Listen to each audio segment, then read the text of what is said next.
My dad was a builder. He built homes and he was always self-employed. He was a preacher too. So like, but I feel like most of my family has been entrepreneurs. And even now, like I have four brothers and two sisters, and like most of them are entrepreneurs.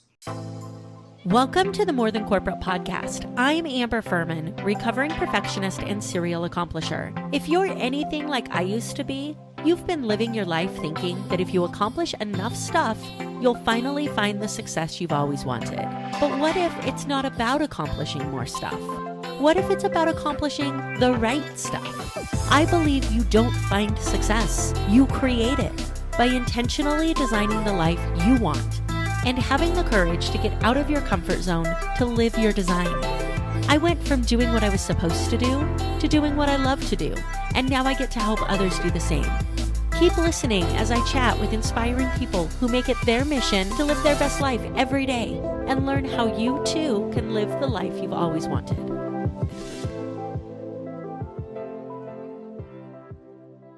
Welcome back to another episode of the More Than Corporate podcast. I am super excited to bring to you guys today an amazing guest here in Las Vegas. Her name is Trisha LaCoste. She has been a photographer for over 20 years. Her passion started with taking photos of her firstborn and escalated from there. She's been all around the world with her camera and photographed the likes of Kate Upton, Justin Verlander, Manny Fresh, Bun B, and TQ. In June of 2021, she moved from Houston to Las Vegas to go all in with her sports media company based in Vegas called Franchise Sports Media.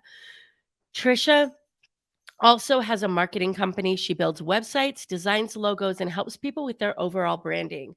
Me and Trisha had an opportunity to connect a while back, and I absolutely loved her energy. I'm looking forward to sharing all of her experiences and her vision and idea of success with you guys. It's going to be fantastic.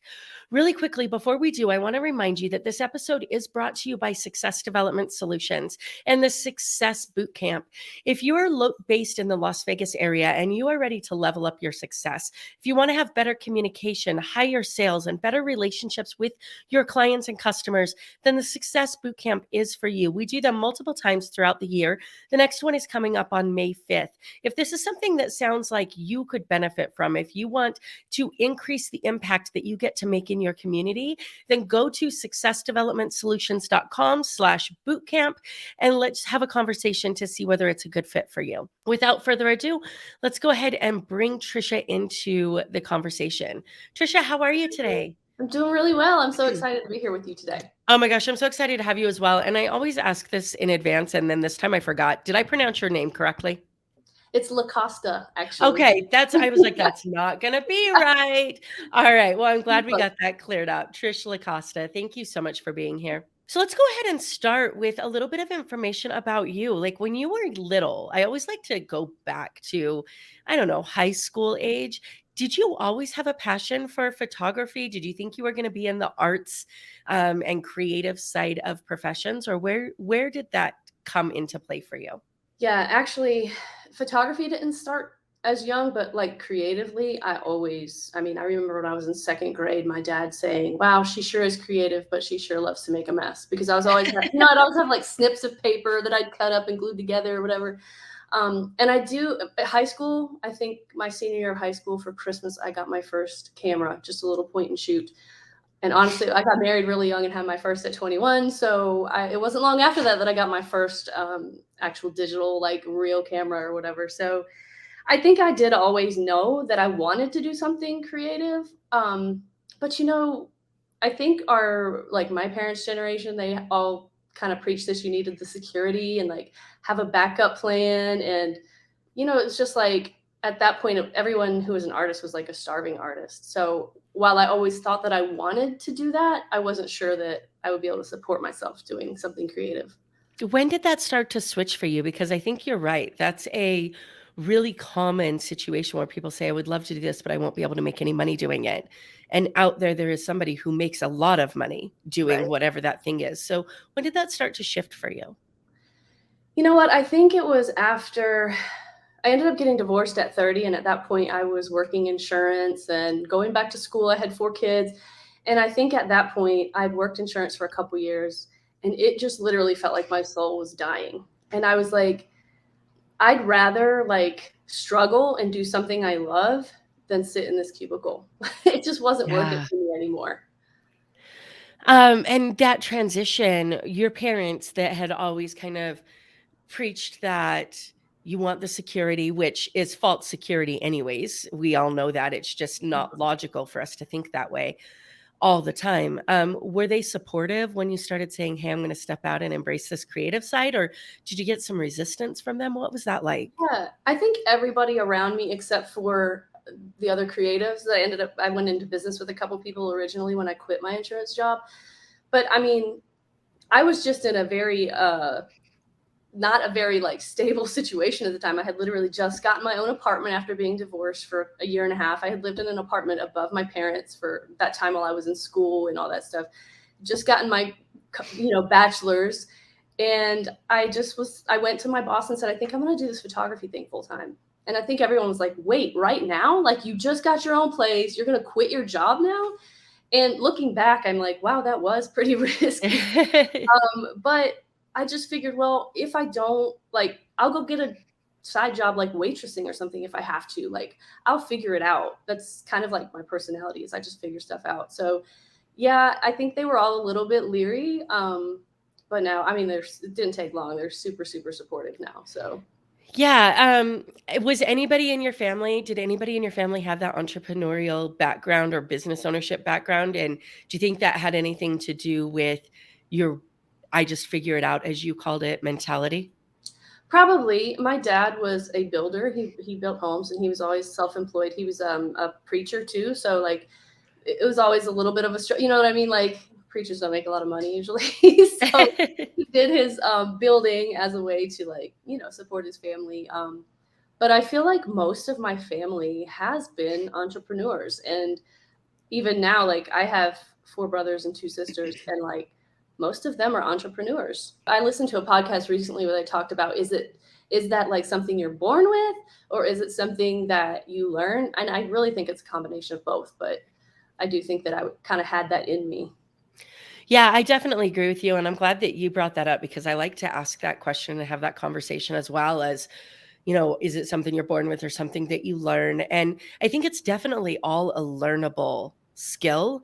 Mm-hmm. Um, but some people are more easily risk um, or willing to take risk and less risk averse than others. And I think that's a DNA component. Yes, I agree. Like I will take risks in some areas, like as far as my career and stuff, but don't ask me to jump out of a plane because I will not do that. Yeah, yeah. I am hoping to soon, actually. Are So I guess you? I can't say that I won't.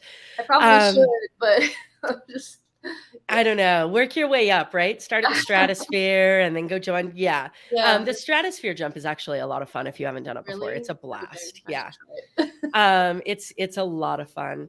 And I think it's interesting that you made that correlation though, because that's really what business ownership is all about is saying, okay, I'm afraid of this and I want to know what the pros are, what the cons are, and whether it's worth me challenging that fear right now Mhm. in order for me to grow. Like are the potential rewards from it going to be high enough for the fear? Why am I afraid? Is it a realistic afraid?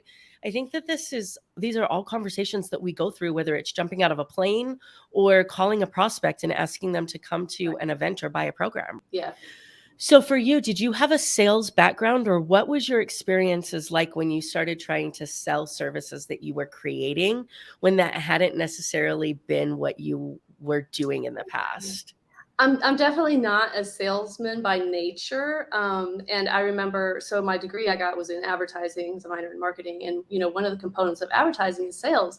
And I remember saying, there's no way I will never do sales. But then the more I like got into my classes and I just realized sales is all about relationships. Yes. And so it's more about developing a relationship with someone than trying to like hard sell.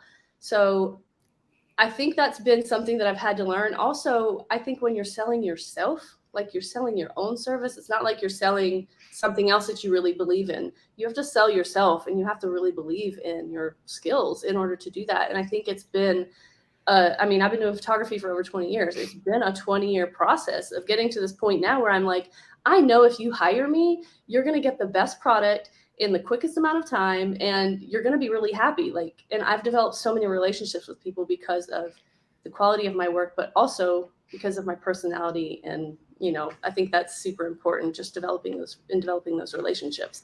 Yeah, absolutely. And that's a huge part of it as well. And I'm glad you brought that up as far as that confidence in yourself, because if we have any doubts about what we're selling or what we're offering or the value of what we're creating, it shows through. And sometimes the person that's on the other end can't really tell what we're nervous about, but they can Right. tell that we're nervous. And it is like really important for us to be able to step back and have complete confidence and faith and belief that what we're doing is as good or better than the other people that are offering, and that we're able to deliver Mm-hmm. on what we're offering.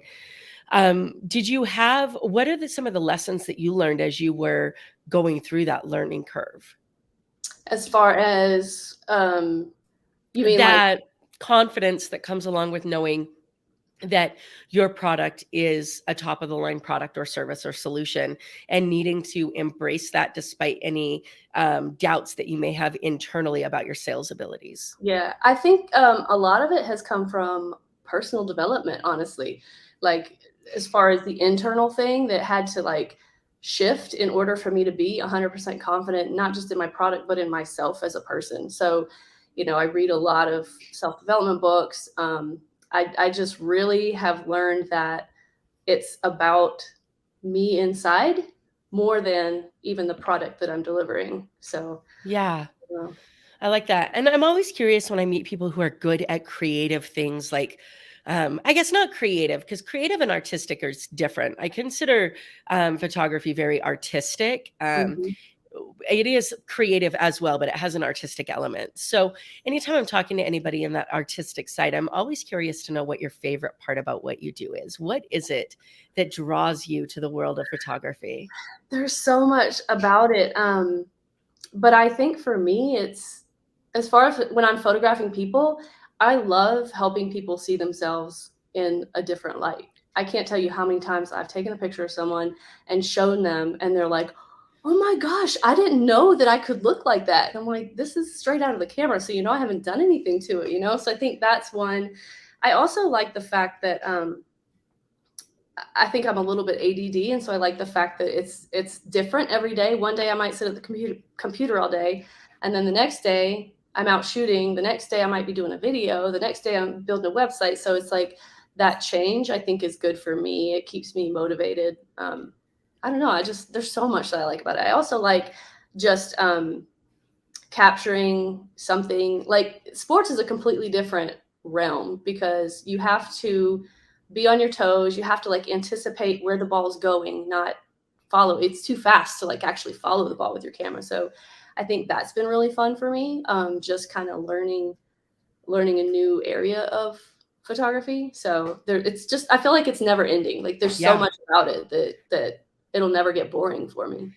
And have you always been a sports fan, or where did the desire to become a sports photographer come from? Well, I did play sports growing up and grew up in between two brothers. So I was always playing some sport, kickball or wiffle ball or whatever. But then also my kids, my two oldest boys played basketball. My youngest plays football. So I spent their 4 high school years shooting basketball games, and parents loved it, of course. And so from there, my two business partners were like ready to start this company out here and needed, a creative like me to come on and do the just all the creative side of things. So it kind of just fell in line with where I was at that point in my life, and it was a perfect little blend for the three of us. That's really cool. One of the things I'm curious to know, because I feel like as much as we try not to do it, that at least to some extent it's human nature to try to categorize people on where we fall on this like societal ladder with them. And when you talk to somebody like yourself who has been able to photograph and rub shoulders with some really amazing sports personalities and individuals, how did you insert yourself into that world? And was there ever any of that comparison that you had to step back and say, hey, we're just people? Like, how did that come about for you to be able to rub shoulders with those people and not feel like you were out of place?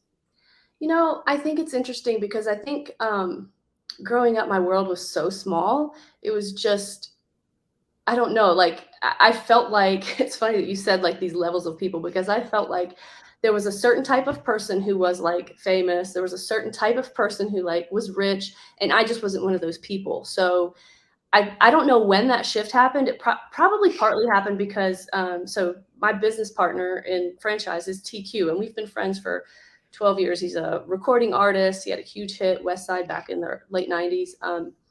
And I think when I met him, my world opened up a little bit, and I just realized, like you said, everyone's just people. And so I think from that point on, nothing really impresses me too much anymore. It's like I realize like we all get out of bed the same way. We all, you know what I mean? They just happen to Yeah. have a bigger platform, and I have no doubt that like I could have that same platform one day. So yeah, I think that's an interesting question. I like that question. Well, and I love your answer because there's always that something that shifts. Like I grew up in a super small town as well. And I think that to some extent, there's always, with few exceptions, that human nature of, well, they can have this, but that's because they're them, right? Not I'm me from a small town in Idaho. Like I can't have that, right?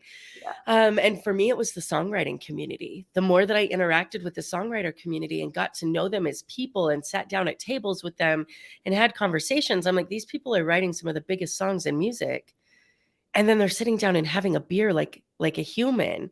They're And then the normal. more yeah, like they're almost like DNA and like blood and muscle and bones, like they're almost human. And I think that the more that we can intentionally insert ourselves into circles that make us uncomfortable, the more we start to make that comparison that you did, that they're just people. Yeah. Yeah. But I think that stops so many. And it doesn't matter whether it's walking into a networking event in Las Vegas and you see somebody that you perceive as having a more successful business than you, or if you're walking down the strip and you see like Brad Garrett on the street and you're like, I can never go up and talk to him, right? It stops us from doing so many things that could Mhm. benefit ourselves and others. Right. It's so important to get over. We miss out on opportunities because of fear. Yeah, absolutely. So, speaking of that, is there a time in your life that you can step back and think, man, I missed out on this big opportunity because of my unwillingness to get out of my comfort zone? Oh gosh, I'm sure there have been plenty. I can't think of a specific one right now. Um, I can't think of anything at the moment, but That's I'm amazing. sure there have been some. I love that you can't, because so many people harp on those and they say, man, I missed out on this opportunity to do this.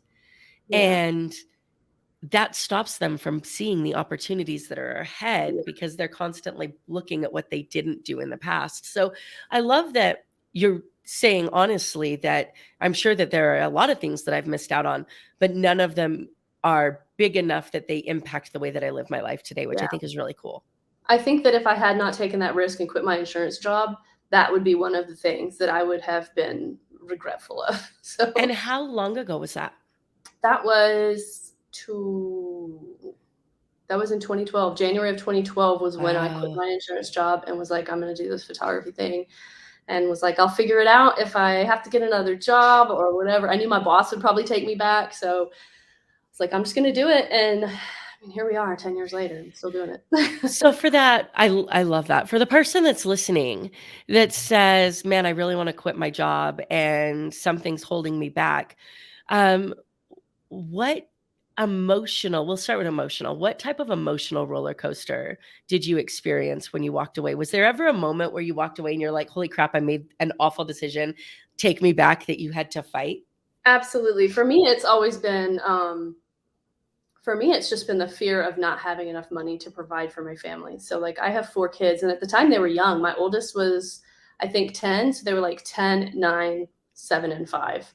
And the fact that I walked away from a steady job to do something like this, I thought, well, I was also, I think, afraid of what everyone else would think. That was a big fear for me. Like I've always kind of had that thing where I care what people think. So I think for me, it's the financial part though. And there have been plenty of times over the last decade where I've been like, oh, I screwed up. I just need to go get a real job. Like, this is just ridiculous. Why am I still doing this? I'm still struggling, and I think that as a creative or as somebody who doesn't have like a 9 to 5, that might always be there. I mean, until I'm just like rich and have a house on the beach, but it's just it's like feast or famine, I think. Yeah. What does the self-talk look like for you when you're in that moment to bring you back to grounded? Yeah. I think because I've seen it shift so many times. I mean, so many times. My best friend, she literally, if I said anything about finances, she at this point literally goes, you know what? I'm not even going to really listen because I know in a week everything will be different. And that's how it always goes. It's like when I'm down to the wire and I'm like, can I pay rent this month? Something shifts and like I'm rolling in money. And I'm like, so I think for me at this point, it's just a matter of just hold on. Everything's going to be fine. You've been here before and you've always survived. God always provides, like just chill out. So for me, I think that's what I do. And did you notice as time went on that the period of time between panic and regrounding yourself got shorter and shorter? Absolutely. Absolutely. And I think a lot of that has to do with all the self-development that I've done too, because you realize the more stuff that I read and the more podcasts that I listen to, you realize how key your thoughts are in everything. Like your thoughts can literally make you sick. They can make you healthy. So I've really gotten to where, I even have, if I have like a crazy thought, like, oh, what if I get in an accident? I refuse that thought. I say it out loud. I refuse that thought because I don't want it to settle into my subconscious and become a thing. So it's Love crazy. that. Our thoughts are Yeah. powerful. They are so powerful, and I love that you recognize that. Not enough people do. I was actually just having a conversation with somebody that I really respect this weekend who has this horrible habit of self-deprecating humor. And I'm like, so many people think that self-deprecating humor is funny, and it's this mask that people wear because they get uncomfortable and they're like, "Oh, let's make a joke about myself Right. to ease whatever I'm feeling." But our Yeah. brains don't understand it's a joke, and so then all of a sudden Right. we're planting this in our mind, and we're like, "Why can't I ever get over this?" And it's because we keep joking about it. Right. Our subconscious can't tell the difference between reality and a very vivid imagination that we've had. You know what I'm saying? Some sort of scenario we've created in our mind. So it's like if we feed those thoughts, it is definitely going to affect us like outwardly. So Yeah, absolutely. So what does the future look like for you? What are you excited for that's coming up in the next few months? oh man. So I'm really like I feel like franchise. So we've been in business since 2019. I didn't move here until last year, 2021. So we've gotten more content. Like it's been more a steady stream. We're now classified as a news agency on Facebook. So we've kind of like gradually taken these steps up the ladder. But I'm excited. Honestly, it's crazy, but high school football out here was so much fun for us because Really? the kids love our content. The stuff that we create is a little bit different. It's more like fun and upbeat, a little more hype, so like the kids like it. And it got to the point where they would be asking on social media, like, which game are you going to? Are you coming to our game? Please come to our game. And it just was a lot of fun because I love that. I love like being able to encourage these kids and for them to be able to see themselves on camera on this little video and feel like a superstar. Like, you know what I'm saying? It was just such a cool feeling. So I'm excited about that. I'm really just excited about the potential of franchise because we kind of have been lining everything up and there's really no telling where we can go from here. So Well, I'm and you came to town in a time where there wasn't a lot of sports to photograph, right? Like right. everything was shut down. So Yeah. now being able to really dig in. And I think it's also really cool that you are able, in a time where these kids are so malleable, to change what photography means to them. Like they may be a career or an opportunity that they had never considered before. And then Right. you're showing them how cool it can be and how different it can be and how you can make it your own thing. And I think that that's really powerful. Yeah, I actually had somebody ask me the other day if I do mentorships, which I do. That's one of my favorite things to do is help, like, teach people photography, because it's just like, I mean, I've worked with a lot of people who are actually doing photography professionally, but they're not quite confident. And so having a session with somebody, like I literally sat with this girl for only 2 hours. And by the end of our time together, I mean, it was just like a light bulb had clicked, and she was just like glowing from the knowledge that she had gained. And so I love that. And I'd love to get into the schools here and do either come in and do like just a quick class with people. I don't know. I just somehow want to get involved with the schools and teaching photography and getting people excited about a creative career, because it's possible. I'm doing it. Yeah. You know, when I was in high school, I told you I grew up in a really small town, and I did, 2,000 people small, in southern Idaho. And when your town is that small, the electives that you have to choose from change based upon who is teaching in your school. And then sometimes you'll get this new teacher that comes in and brings you something completely different. And one of our teachers was a photographer. And I will never forget, like, sitting in a dark room, we did black and white photos. And at the time, up until really recently, like within the last, I would say probably 3 years, I have always convinced myself that I'm not creative. I'm not artistic at all. I failed sixth grade art. It was my only F up through high school. It was my only thing that wasn't like a B up through high school. And I couldn't shade, and I gave up, and I was irritated, and I failed sixth grade art. And because of that, I'd always set this narrative for myself that I wasn't creative. I did a podcast interview with a guy. His name's B. Jeffrey Madoff, and he has a book called Creative Careers that you would probably really love. And I told him, I said, yeah, I'm really excited to read your book for the podcast, but I'm just not creative. And he says, God, you must be a horrible attorney. And I was like, what? And he's like, well, all creativity is solving problems. So you're either a really creative and a good attorney, or you're not creative and you're an awful one. And I'm like, well, thanks for that punch in the gut. I guess I'm creative. But the moment that switched, all of a sudden I was doing like wine and paint things, and I was looking for play, because now I've told myself I'm creative. Like, so we were talking before about the words, like they're so powerful. And if you say I can't draw, I can't take pictures, I'm not a photographer, like that lands, and then you don't even try. Right. Brittney Brown talks about how people who are living their lives in like wholeheartedly, Yes, they do something creative. And she, as a researcher, said she wasn't creative either. And then she's like forced herself to do creative things, because she feels like that's a key component in happiness and living a wholehearted life. So Brittney Brown is like my spirit animal. Like if there was anybody in the world that I would just love to envelop and embrace, it's her. You should get her on your podcast. Dude, I've tried. We're working on it. I shouldn't say I have tried. I should say I am still trying. I think I've sent her 7 requests at this point in time. Awesome. I've gotten a couple responses, which is a hell of a lot better than nothing. So right. We'll continue to go. It will happen. Absolutely. I had Les Brown on the podcast a few months ago, which was fantastic. Yeah. I love Les Brown. Yeah. Oh my gosh, I need to go back and watch that one. Oh my gosh, it was amazing. He showed up in Mickey Mouse pajamas and then decided that he needed to put a shirt on. So, I love, because like, how many times do we think I'm not wearing the right thing? I don't, you see it all the time when it comes to pictures. Like, what should I wear? Like, well, what do you want to wear? And people can't answer that question, because we've been told for so long that what we wear dictates who we are and what we're perceived as. And there's so much that goes into that whole fashion side of photography. And I love that you get the opportunity to kind of debunk that clothes matter mentality.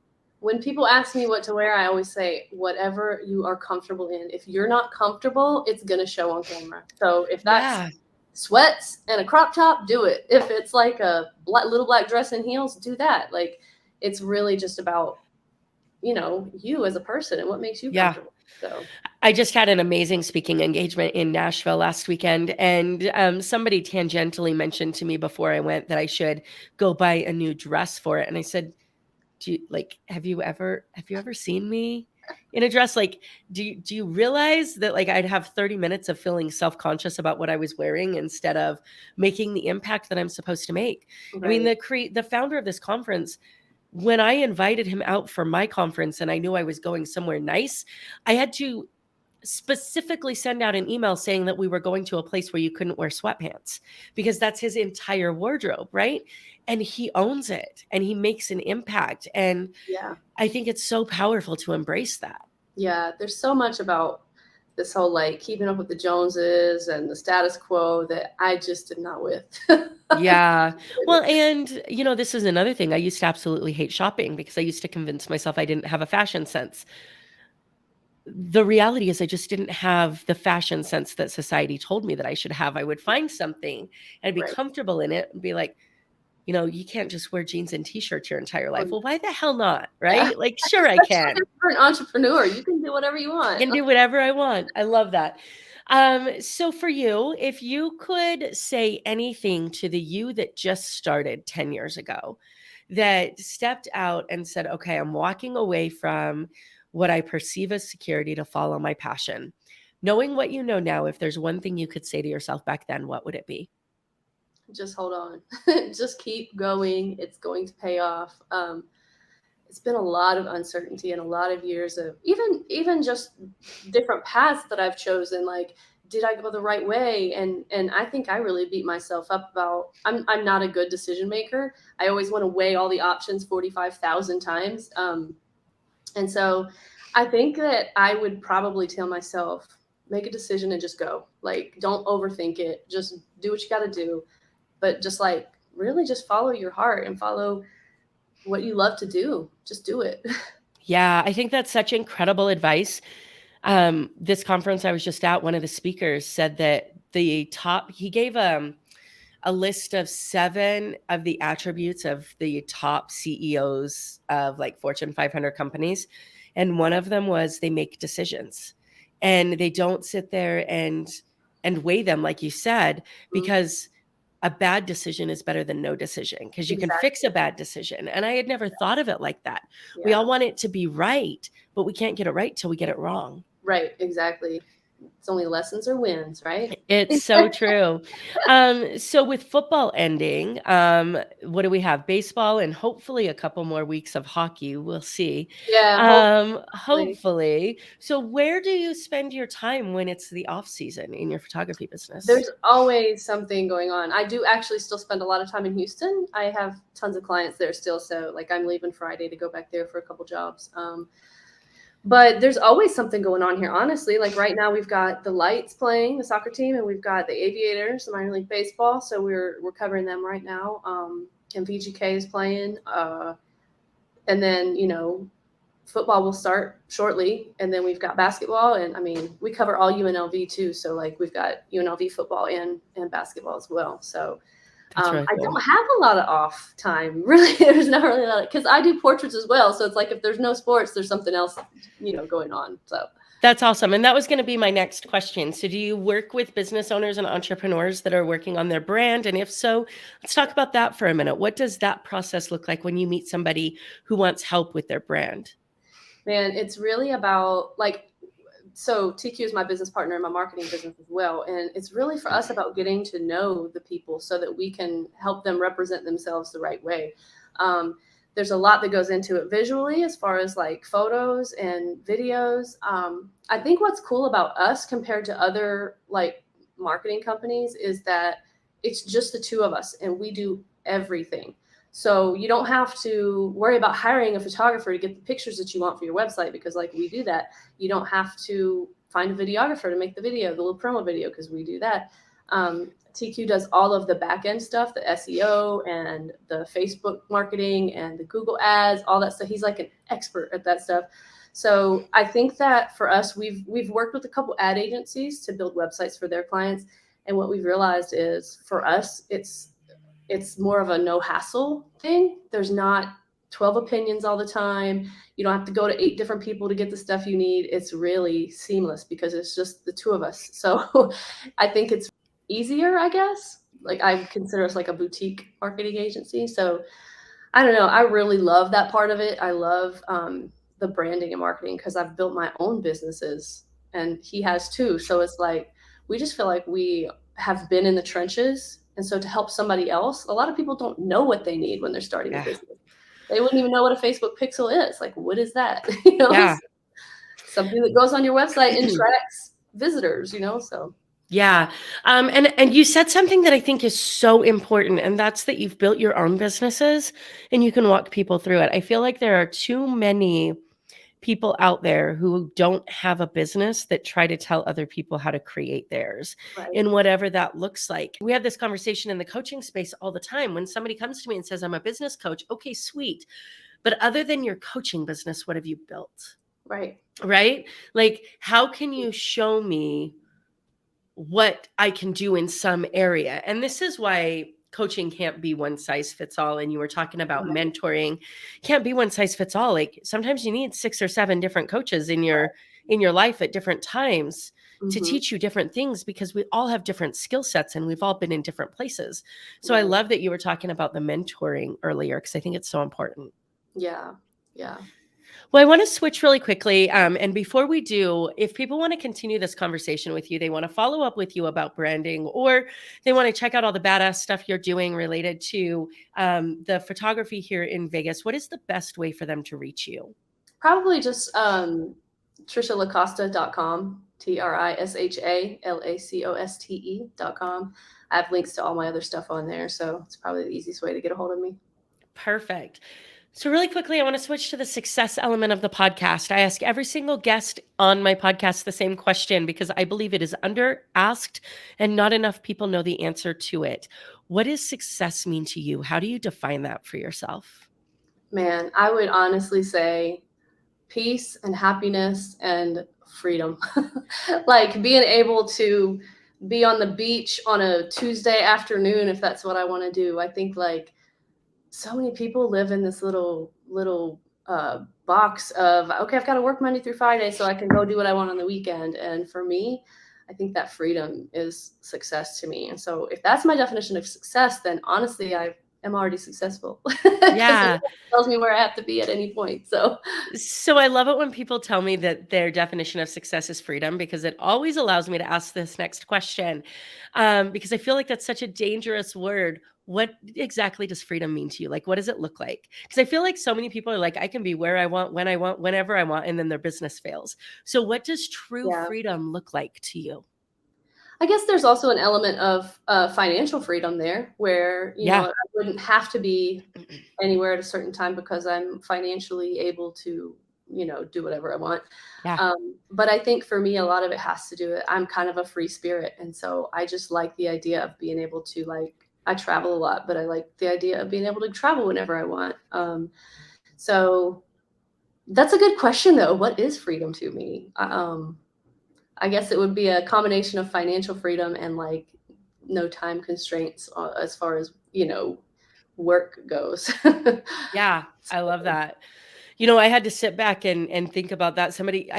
Most good questions are stolen, right? So somebody asked me that one day and I was like, good Lord, I don't know. And then I had to step back and realize that like what you just described is so spot on. It's like that control to say, okay, I'm going to choose to spend my time here or choose to Right. spend my time somewhere else. The choice. Um, which I think is the absolute freedom, right? Is being able to have complete control over where your time goes. Yeah. And I agree with you. That is part of my definition of success as well. I think it's so important. Yeah. Isn't it funny how as we change throughout, and I want to say age, but it's not necessarily age, it's experience, how, maybe 15 years ago, if you would have asked me what success means, probably hell, 10 years ago, if you would have asked me what success means, I would have told you it was like 7 figures in the bank account and like Yeah. all of this money. And now I'm like, Absolutely. all I need is enough to not have to be anywhere I don't want to be. Yeah. I had a conversation with my daughter about that just yesterday or the day before. And I was like, I would rather do what I'm doing and struggle than be chained to a cubicle. Like, and I think I've done pretty well, honestly. I've done pretty well for myself in spite of, you know, the challenges and the ups and downs. And to me, sometimes I just can't comprehend how people are so content working a 9 to 5. I mean, we're all different. Some people really like that structure, but for me, I could not do it. I know that there are some people who really like that structure, but I think there are more people who don't like it and are afraid to leave it. Yeah. And that's the problem. You know, Yeah. if you're, I mean, the ideal situation is to do what we love and not struggle, right? Mhm. And for the most part, I think you and I both get to do that. But Mhm. with anything, there's these problems that you get to choose, and there's a struggle that you get to choose. And there is no doubt that at some point in time, there is struggle involved in what we Yeah. do. And I 100% agree with you. Like, you could not pay me enough to go work for somebody else. Like, Right. the number would have to be exorbitant. To where you could do it for like a short amount of time and then Yes. retire. Yeah. Yeah. Exactly. Like, it's the service industry, right? It's funny because my business coach can always tell when my cycle of mindset thought is coming around, because I'm like, maybe I want to go back to serving and bartending. And she's like, really? Like, are we going to have this conversation again? And I'm Again. like, well, I loved it, right? You get nostalgic about the experiences that you had as a kid. Mhm. And then all of a sudden I said, what am I going to do if on a Saturday night I want to go out with my friends and enjoy a night, and somebody tells me that I have to be behind a bar bartending for assholes that don't appreciate me? Would I love it then? Right. And like, if the answer to that is no, there's no way. Like, I'd be done in like a week. It'd be We like the first Saturday and I'd be like, sorry Right. guys, like this Yeah. isn't going to work for me. And when we get nostalgic like that, we tend to only remember the good parts. We Yes. don't remember the crap that came with it. It's so true. It's so true. So we talked about success. We talked about freedom. What do you think is one piece of advice that business owners and entrepreneurs need to be able to create that freedom? What is a ritual or routine or a um, module of thought that you use to help yourself stay grounded, to keep your focus on success and freedom? This is something that I've just started in the last couple years. My sister-in-law is actually a life coach, and so she coaches me, and it's that morning routine. So she harps on this, like, you have to have a morning routine. So it's, waking up, doing your workout, reading a book for 10 minutes, like writing out your affirmations. So reading a devotion. So there's all those things. And I think that just keeps me meditating. That just keeps me like grounded and keeps me. I'm not a very like I said, I'm a free spirit, I'm a creative, so I that structure is not innately in me. And I think Yes. by doing that, because I mean we all know photographers and creatives can be really flaky. And I've had to really, I'm pretty evenly right and left brain, but probably more on I tend to be more creative. And I've had to really, really teach myself to like be better with finances and make sure I return phone calls and emails, because I'll just be off floating in creative stuff.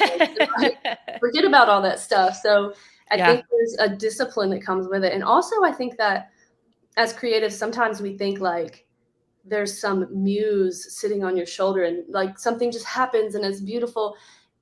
Creativity is about discipline. It's about discipline. You Mhm. can't just wait for some inspiration to hit you. You really do have to discipline yourself to be creative. I love that. You have to discipline yourself to be creative. Nobody's ever said that on this show before, and I think it's really important.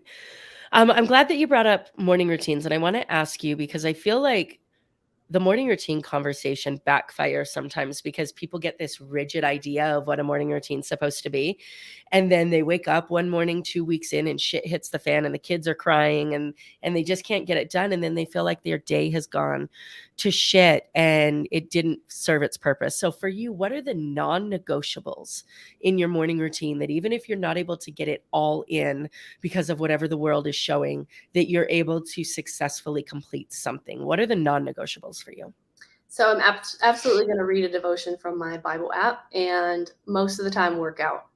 Those things keep me grounded, even if I can't do all the others. So, um, and when I don't do them, I can tell a difference in my Yes. whole day. So you're right. You and It me is both.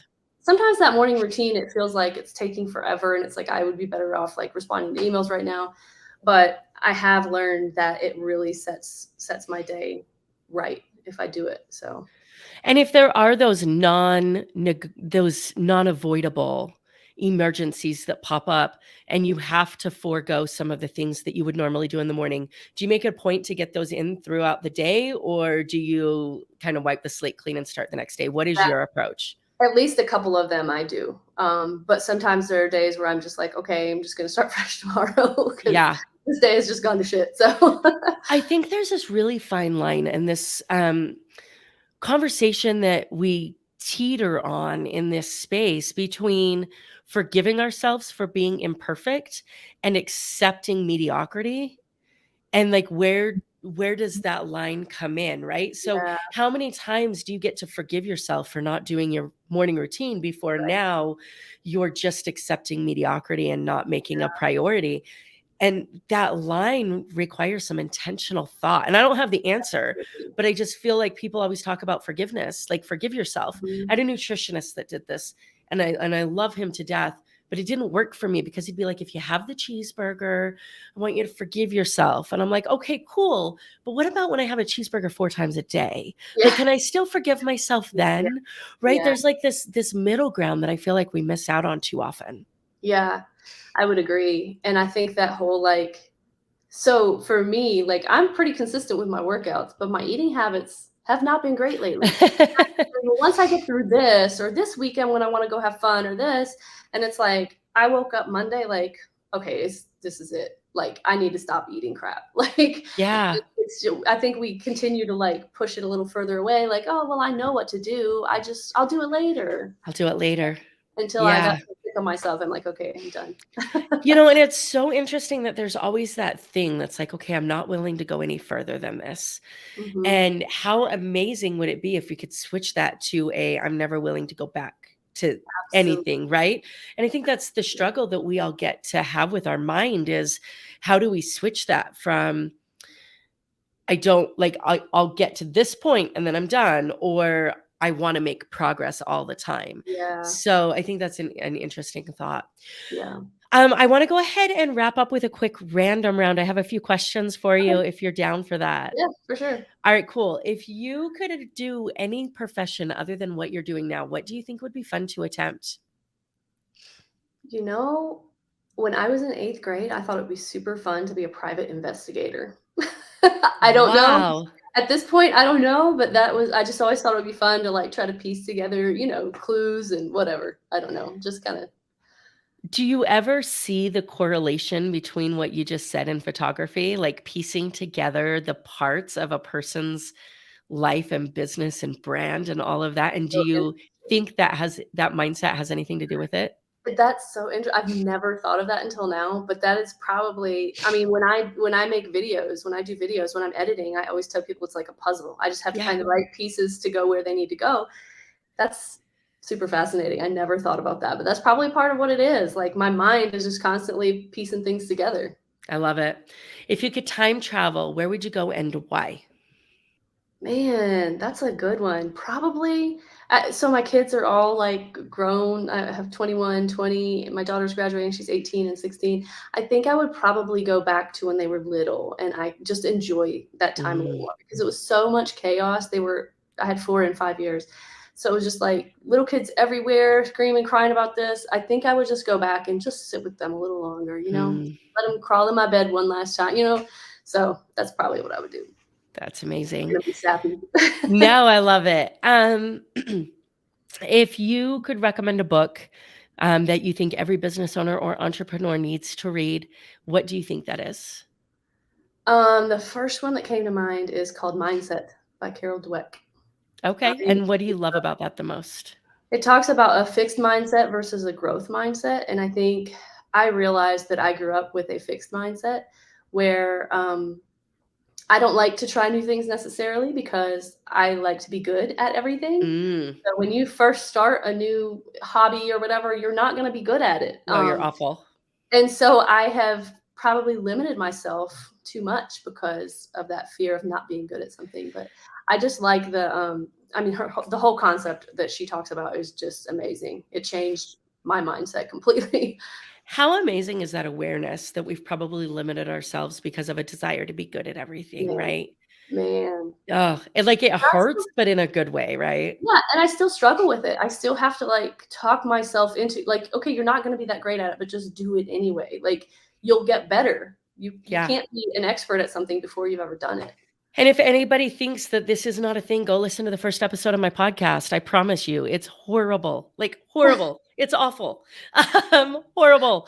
I tell people whenever they're like, I'm gonna binge watch your or binge listen to your podcast. I'm like, start at like episode 75.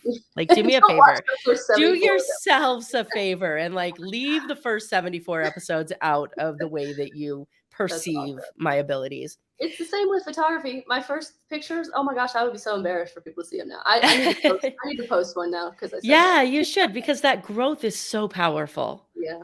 I love it. Okay, last question, and this is purely selfish. I am a music nerd. I need to know what your pump up song is. Oh gosh, my pump up song. That's a good question. What is my pump up song? My mind just went blank because you asked me. I love Alicia Keys, so anything Alicia Keys is on point. That's all I can think of right now is Alicia Keys. You Oh my put me on the gosh. spot. She has a relatively new song out. Um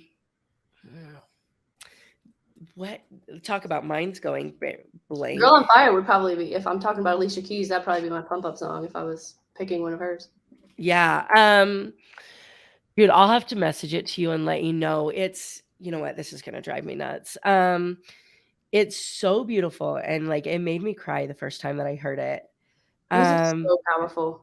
she's so good Mhm. at everything. Like, and her voice just has a way of cutting. It's called Underdog. Have you heard it? Yes. Yes. Yes. So So good. good. So So good. good. All right, one more time. Where can people connect with you if they want to continue this conversation and be able to embrace more of the amazingness that is Trisha? Oh, I appreciate you. TrishaLaCoste.com. TrishaLacoste.com. And you can email me from there. You can connect with me on Instagram, whatever works. Awesome. Thank you so much for coming on the show. It's been absolutely amazing to have you. I have been so grateful to be here. This has been so much fun. I'm glad we finally got to connect. Thank you so much for listening to this episode of the More Than Corporate podcast. If anything that was said during this episode resonated with you or provided value in any way, it would mean the world to me if you would head over to iTunes and leave a rating and review for the More Than Corporate podcast. Thank you so much for taking the time to do that. I'm really looking forward to connecting with you. If you'd also like to connect, I've created a Facebook group that is full of amazing people who also make it their mission to live their best life every single day. If that sounds like something that you're interested in, the name of that Facebook group is Success Center. Head over there, request to join, and I look forward to connecting with you soon.